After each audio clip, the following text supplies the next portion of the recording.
And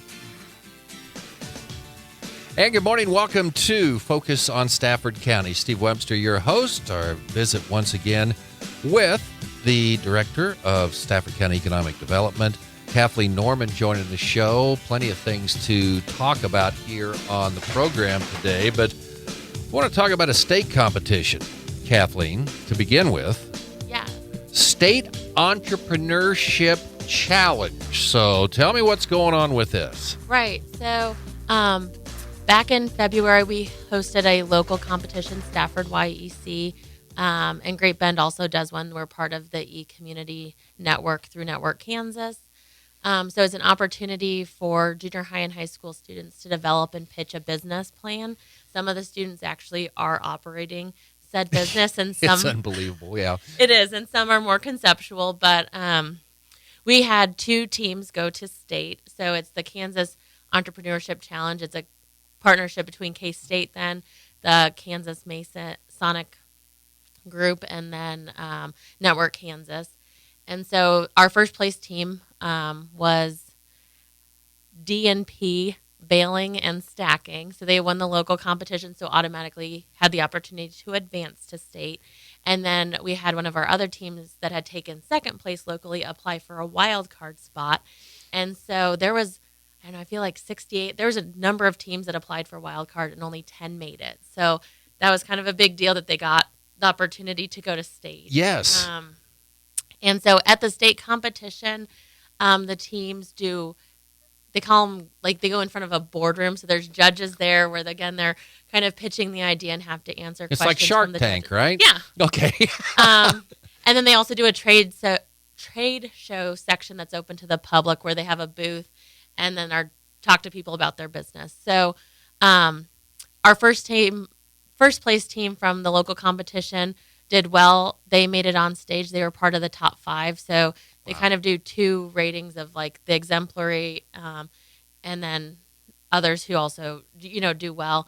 And so they made it into the top 5, kind of recognized there. So their business got then $3,000 in prize money at state. And then the other team that went also made it up on stage because they took home 3rd place in the trade show competition. Wow. So just really great day for the kids. And it's a, testament not just to the kids, but to the teachers who have been working with them on these projects. So really exciting. Okay. So tell me about the first business. Yeah. So the first business, the DNP Baling and Stacking, was talking about doing kind of like custom cutting where farmers might hire them out to do that work as a savings to them because there's not always the time and equipment, all that stuff. So they're a farm business, makes sense. We're in ag country. The other team is called iTable Menu. And so the I is lowercase because this is a technology-based business. So they are doing stuff that would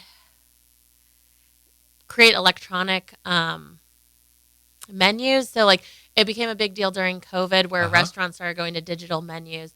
And so they create websites and have the platform to support those menus and then did different things to generate the QR codes so that when people have their cell phone, they can scan the code and it pulls it up automatically on the phone. And so they have the technology on all that, again, building their own site to promote their business and then being able to build the sites for the businesses and then having different things made custom for businesses then to kind of put out the QR codes at their business. And these kids are in high school. Yeah. Or younger.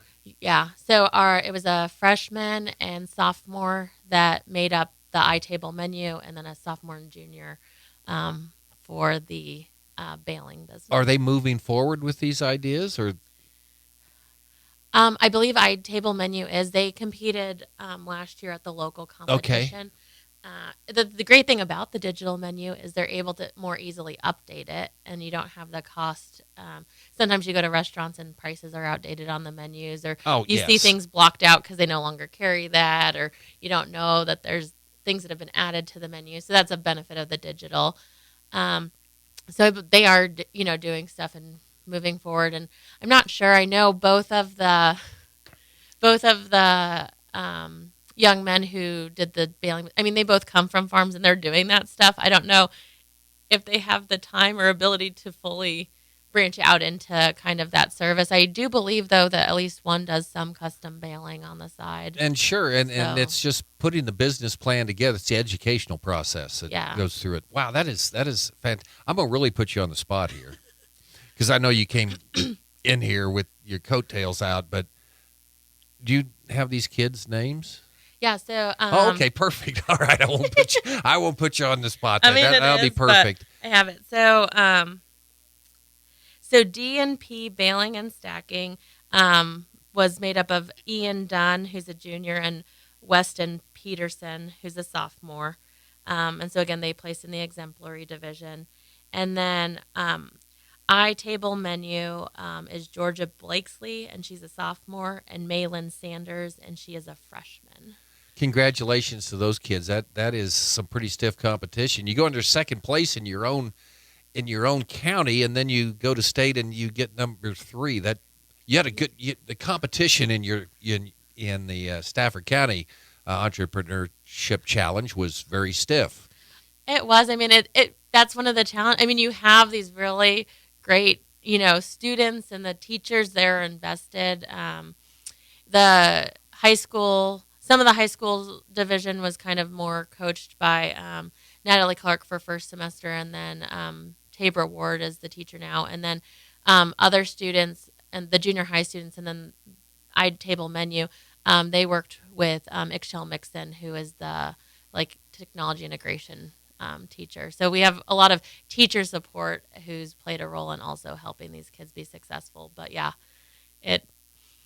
great stuff. Kathleen Norman with us, Stafford County Economic Development Director. We're here with us on Focus on Stafford County today.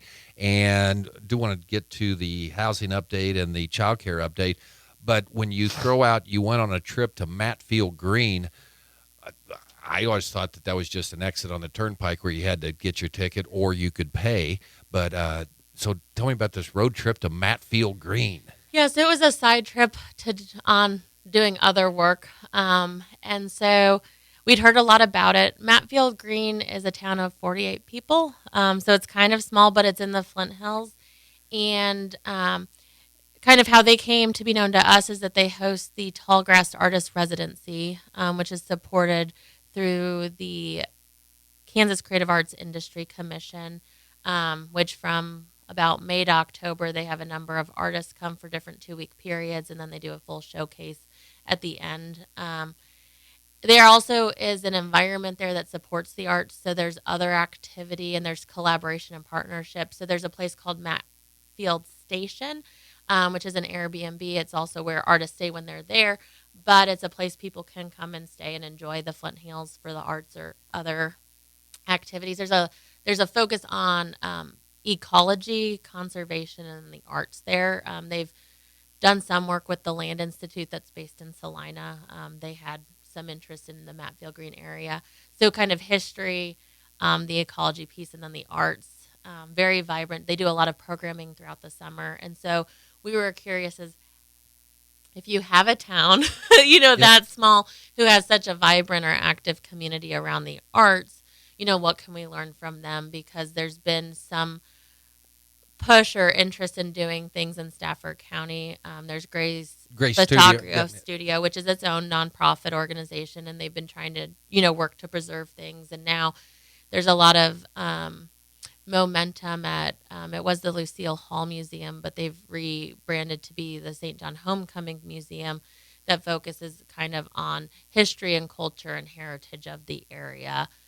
And so part of me going and taking time to see Matfield Green has heard a lot about it. We're also now starting to be part of a pilot program with the Kansas Creative Arts Industry where we're looking at placemaking. And so hopefully we'll have some new projects coming out of Stafford County in the next year that looks at arts integration, placemaking, that you'll see not just in, say, St. John, but Stafford, Maxville. There's rich history and culture and heritage, and how do we incorporate that?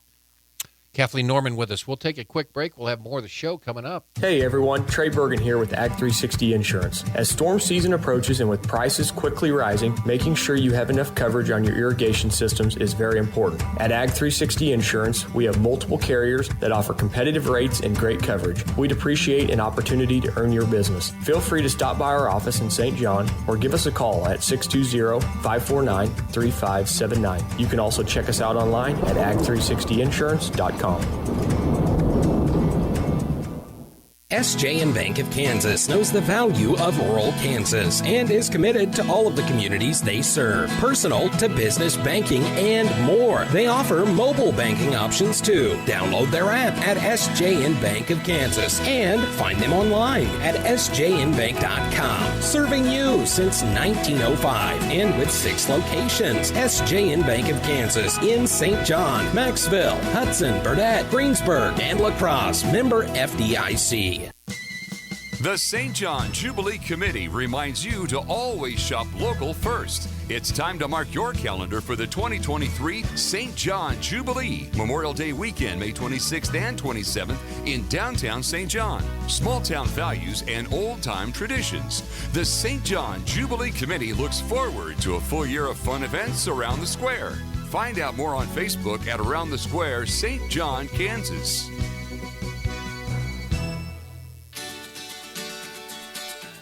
Welcome back. Focus on Stafford County. Kathleen Norman in with us today. Ongoing projects, certainly the housing in Stafford County. So give us the latest update on that, Kathleen. Right. So the final 2 houses of our current housing project are under construction in Maxville.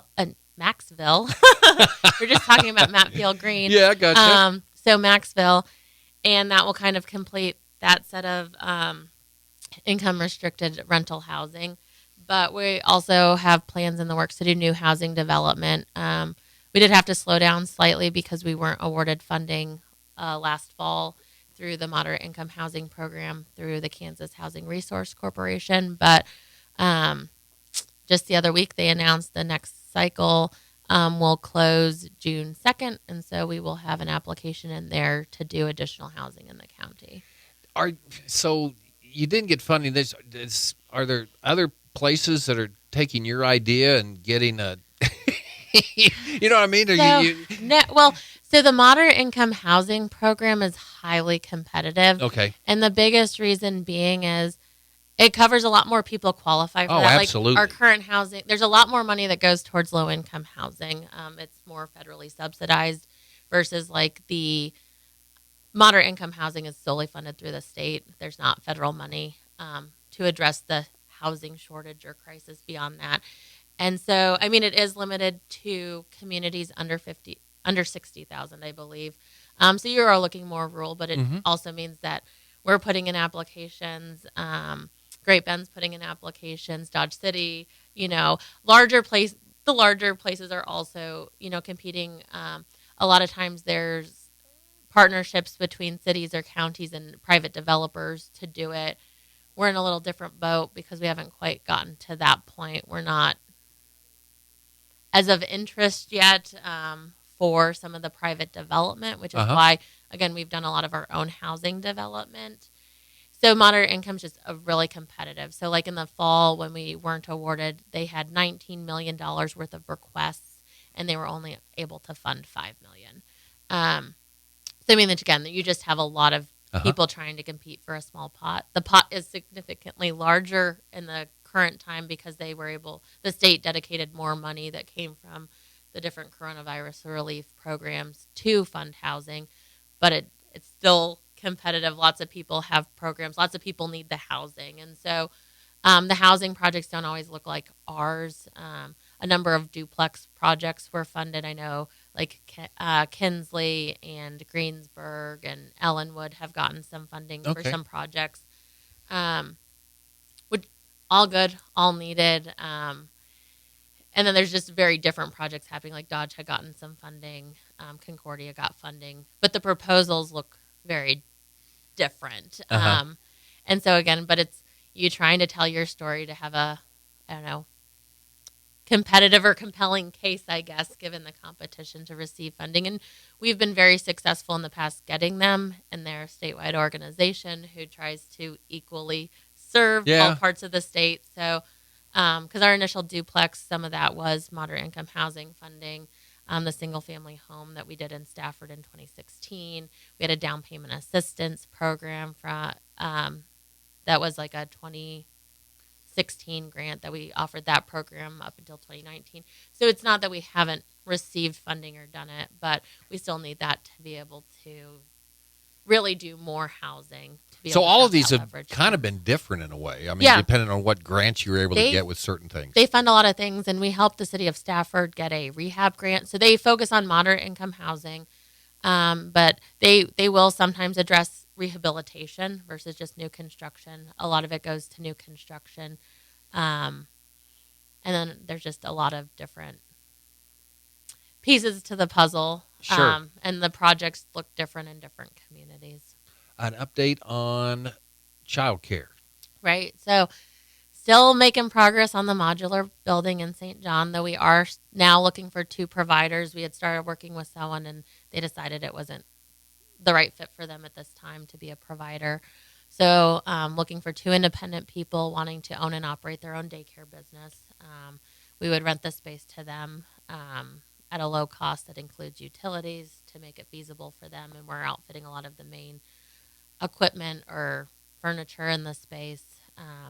And we're setting up the building so it will easily meet KDHE requirements for licensing.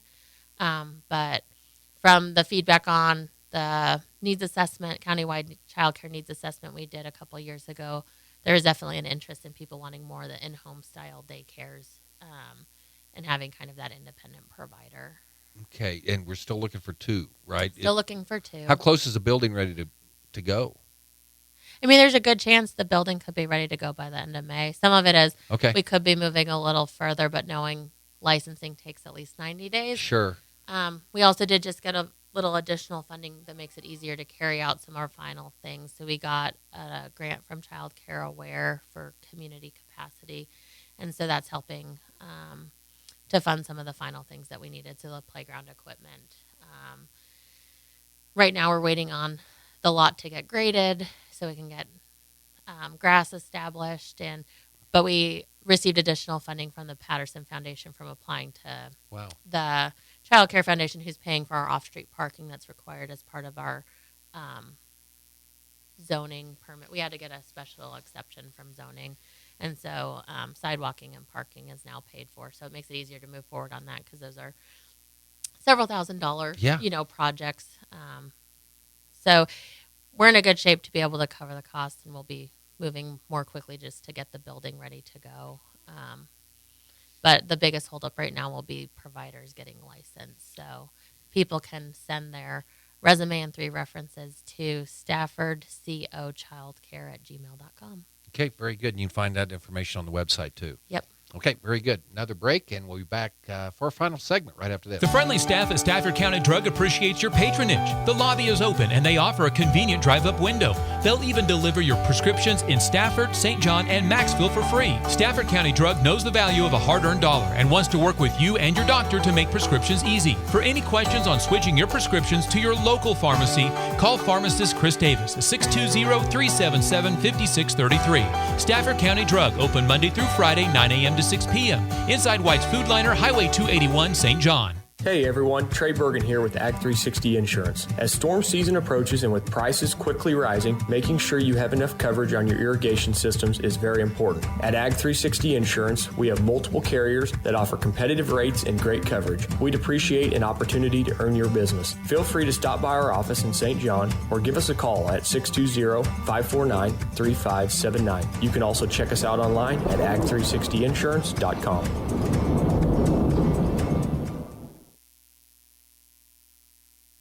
of rural Kansas and is committed to all of the communities they serve. Personal to business banking and more. They offer mobile banking options too. Download their app at SJN Bank of Kansas and find them online at sjnbank.com. Serving you since 1905 and with 6 locations. SJN Bank of Kansas in St. John, Maxville, Hudson, Burdett, Greensburg, and La Crosse. Member FDIC.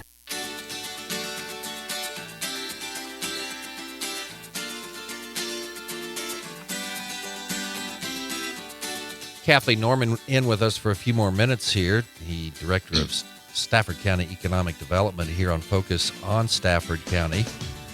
And we've talked about your new venture, which is you're kind of filling in until we find a replacement, which you're getting closer to, sounds like. Yes.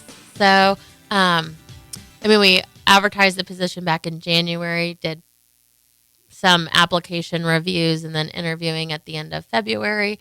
We extended an offer in March. They ended up declining that offer, but we have gotten additional applicants and interviewed and now have a new offer extended to a new individual. This individual, I don't know, seems promising. They're local, but they have, it's almost like a reversal of me. I'm about to head overseas to do work, and they're back stateside after about 15 years working abroad in various capacities, including economic development. So very strong candidate, so I hope that we're able to work out an agreement and they come on board, and then we'll have a couple months of overlap and transition that I'll be able to train. So a busy couple months till I depart at the end of July. So you could have company on the show next Hopefully, month, fingers right? crossed. That would be ideal. But if not, we'll keep working through. So there's more interest than I was more hesitant or fearful, and we've had a lot more interest and a couple of great candidates. So hopefully we'll get across the finish line and you'll have a new face and name. And everything will go smoothly as, the transition happens. Sorry about that. I don't know why the music's playing, but it shouldn't be playing yet. So we still have a little bit more time. So kind of talk about where you're leaving the position right now. There's kind of like when you took over. There's a lot of these projects have been ongoing for a while. We continue to make progress on them, though. Right. So I'm really hoping that we'll be able to get the childcare building project done so that there'd be the ability to start on a new project, but the person coming in would help kind of guide or direct that as opposed to having to, finish off what someone else started. Right. The current housing project should be about wrapped up, if not completely wrapped up, and they'll hopefully be on board as we submit that new application to be part of kind of what that new housing program looks like and what we're hoping to do there and have insight, from their experience or feel comfortable moving forward and carrying it out. Things will keep moving forward. Carolyn's still at the office, still, making progress on some of the port side of things. I think what's great, depending on who we get in, and again, like this person has different skills than I have and different skills than Carolyn has. So the potential for growth or opportunity or change also exists then with, again, different experience and skills to, move things forward. So I don't know, I'm excited about kind of, the opportunities that are going to exist. And where are you going again? So I'm currently slated to go to Albania with the Peace Corps, but that has definitely been a lesson in patience. It's like, I've been on this train since November when I submitted the application, and we have the official invite, but we're still going through medical and legal clearance, which can take several months. I've been doing medical stuff for about 2 now. Well, you can come on Focus on Albania here. I like that program. Kathleen, thanks. We'll talk to you next month. That's Focus on Stafford County.